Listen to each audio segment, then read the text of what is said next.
नमस्कार, स्वागत आहे सर्वांचं आपल्या यूट्यूब चॅनलवरती। महाराष्ट्रातील संजय गांधी निराधार अनुदान योजनेच्या लाभार्थ्यांसाठी अतिशय आनंदाची बातमी।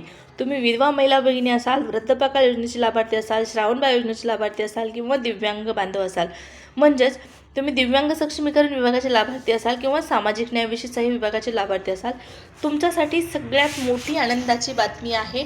जून महिन्यामध्ये थेट अनुदान खात्यामध्ये जमा या संदर्भात आपण नक्कीच माहिती जाणून घेणार आहोत। अतिशय खुशखबर आहे, मोठी बातमी आहे।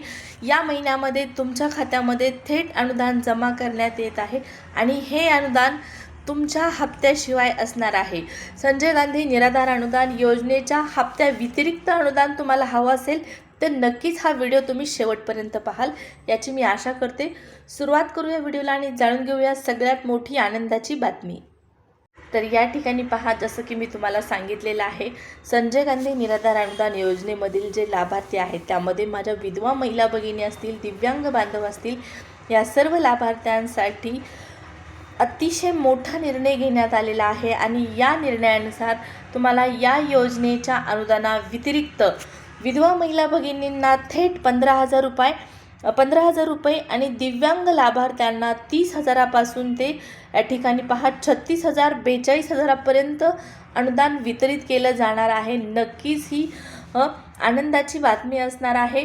ही काही फेक अपडेट नाही किंवा कुठलीही चुकीची माहिती नाही। पहा, पुणे महानगरपालिकेअंतर्गत हा सगळ्यात मोठा चांगला उपक्रम राबवण्यात येत आहे आणि याची ऑफिशियल माहिती महापौरांच्या माध्यमातून देण्यात आलेली आहे।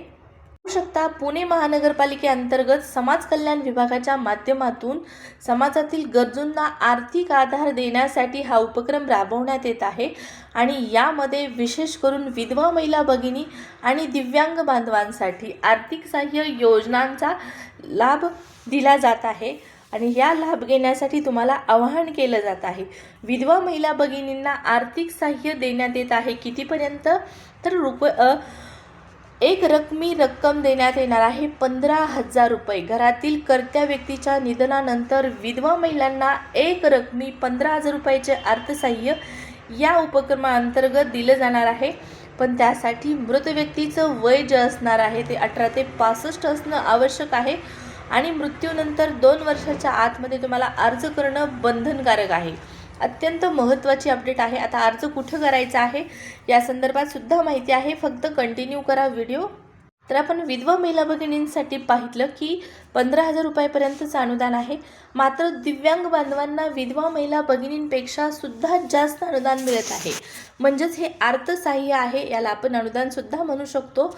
पहा, पुणे महानगरपालिकेच्या अंतर्गत हे अर्थसहाय्य देण्यात येत आहे आणि यामध्ये जर दिव्यांग व्यक्ती जर 40 ते 60% दिव्यांग असेल तर त्या दिव्यांगाला 30,000 रुपये इतकं अर्थसहाय्य देण्यात येणार आहे। त्याचबरोबर दिव्यांग व्यक्ती 60 ते 80% दिव्यांग असेल तर 36,000 रुपये इतकं अनुदान देण्यात येणार आहे आणि 81 ते 100% पूर्ण दिव्यांग व्यक्ती असेल तर त्या दिव्यांग व्यक्तींना मात्र वार्षिक 42,000 रुपये इतकं अर्थसहाय्य देण्यात येत आहे। सगळ्यात महत्त्वाचं हे अपडेट आहे, सगळ्यात महत्त्वाची ही बातमी आहे। त्याचबरोबर पहा, थॅलेसेमिया व कुष्ठपीडित जे व्यक्ती असणार आहे त्यांना वार्षिक 24,000 रुपये इतकं अनुदान दिलं जाणार आहे, म्हणजेच अर्थसहाय्य दिलं जाणार आहे। आणि या अर्थसहाय्याची जर तुम्हाला या अर्थसहाय्यासाठी तुम्हाला अप्लाय करायचं असेल तर अर्ज करणं गरजेचं आहे आणि सगळ्यात महत्त्वाचं म्हणजे अर्ज करण्यासाठी अर्जाची मुदत किती दिवस आहे तर 30 सप्टेंबर 2026 पर्यंत तुम्हाला अर्ज भरायचा आहे। अर्ज भरण्याचं ठिकाण इथं स्पष्टपणे नमूद करण्यात आलेलं आहे, महापौर कार्यालय पुणे मनपा या ठिकाणी। त्याचबरोबर या नंबरचा स्क्रीनशॉटसुद्धा काढून घ्या। पुणे महानगरपालिकेअंतर्गत तुम्ही असाल तर नक्कीच तुम्ही या उपक्रमाचा लाभ घेऊ शकता। पहा, महापौर यांच्या माध्यमातून पुणेचे जे महापौर आहेत त्यांच्या माध्यमातून ही माहिती देण्यात आलेली आहे। मंजुषा दीपक नागपुरे यांच्या माध्यमातून ही जाहीर नोटीस किंवा जाहीर आवाहन करण्यात आलेलं आहे। तर माझं नक्कीच माझ्या विधवा महिला भगिनींना आव्हान असणार आहे, तुम्ही पुणे महानगरपालिकेअंतर्गत असाल तर या उपक्रमाचा लाभ घ्या। आणि अशाच महत्त्वपूर्ण अपडेट जाणून घेण्यासाठी आपल्या चॅनलला सबस्क्राईब करायला सुद्धा विसरू नका. पहा, जून महिन्याच्या हप्ता वितरणाची प्रोसेस आता लवकरच सुरू होणार आहे आणि त्यामुळे ही प्रोसेस सुरू झाल्याच्या नंतर तुम्हाला ती कळणं गरजेचं आहे. सबस्क्राईब केल्याच्या नंतर ही माहितीसुद्धा तुम्हाला वेळेवर पाहण्यास मिळेल. ही माहिती, हा व्हिडिओ आवडला असेल तर लाईक आणि सबस्क्राईब करून ठेवा. भेटूया पुढच्या व्हिडिओमध्ये. धन्यवाद.